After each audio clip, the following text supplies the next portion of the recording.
আওয়ামী লীগ একটা নিষিদ্ধ দল, তাদের হরতাল এগুলো বাংলাদেশের মানুষ পরোয়া করে না, কেয়ারও করে না। বরং তারা যেটুকু করছে এটা হচ্ছে তাদের জায়গা থেকে চোরাগোপ্তা সন্ত্রাসী কার্যক্রম, এবং এটা আমরা বিশ্বাস করি আইনশৃঙ্খলা রক্ষাকারী বাহিনী তাদের জায়গা থেকে যথাযথ ব্যবস্থা গ্রহণ করবে। আর একটা জিনিস কি দেখেন, আমরা যদি বাংলাদেশের রাজনৈতিক কালচারকে ঠিক করতে চাই আমাদের সবাইকে সবার জায়গা থেকে ভূমিকা রাখতে হবে।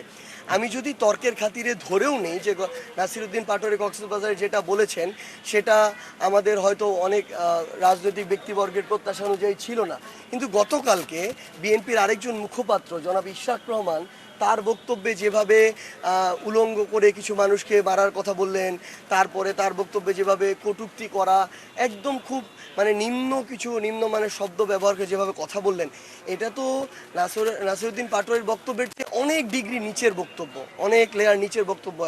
তো আমরা যদি কারো কাছে ভালো প্রত্যাশা করি, আমার তো তার চেয়ে ভালো করতে হবে, কিন্তু আমরা যদি তার চেয়ে খারাপ করে ভালো প্রত্যাশা করি তাহলে তো ভালো হবে না। তো আমরা চাই আসলে বাংলাদেশের রাজনৈতিক অঙ্গনে একটা প্রত্যেকটা দল রাজনৈতিক ব্যক্তির মধ্যে রেসপেক্টফুল একটা সম্পর্ক তৈরি হোক। এই জন্য আমাদের সবার জায়গা থেকে যেটুকু আমাদের করার আমরা আমাদের সর্বোচ্চ চেষ্টা করব। যারা যত বড় দল মনে করে যাদেরকে নিজেদেরকে, তাদের দায়িত্ব তত বেশি। শুধুমাত্র বললেও হবে না, দায়িত্ব নিতে হবে, এটা একটা গুরুত্বপূর্ণ বিষয়। আর আমরা কক্সবাজারে যেটা দেখেছি যে আমাদের মঞ্চে আগুন দিয়ে দেওয়া হয়েছে, ব্যানার পুড়িয়ে দেওয়া হয়েছে, আমাদের একজন আহত যোদ্ধা, জুলাই যোদ্ধা, যার মাথায় এখনও 50টার বেশি পিলেটস রয়েছে, তাকে রক্তাক্ত করা হয়েছে, তাকে সেলাই দিতে হয়েছে। এবং আমরা ফেনীতে গতকালকে ছাত্র দলের একজন দেখছিলাম যে বক্তব্য দিচ্ছে যে ফেনীতে ঢুকতে দেওয়া হবে না বা এরকম অনেক কিছু আর কি।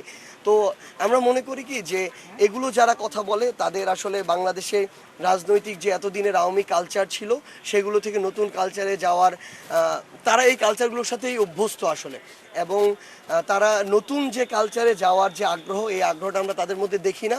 কিন্তু একটা জিনিস, ওই নতুন কালচারের জন্যই আমাদের এই ফাইটের জন্য আমাদের যদি প্রয়োজন হয় যে আবার আমাদেরকে কেউ রক্তাক্ত করুক, এটা নিয়ে আমাদের সমস্যা নেই, কিন্তু ওই নতুন কালচার স্ট্যাবলিশ করার প্রশ্নে আমরা বিন্দুমাত্র আপোস করব না।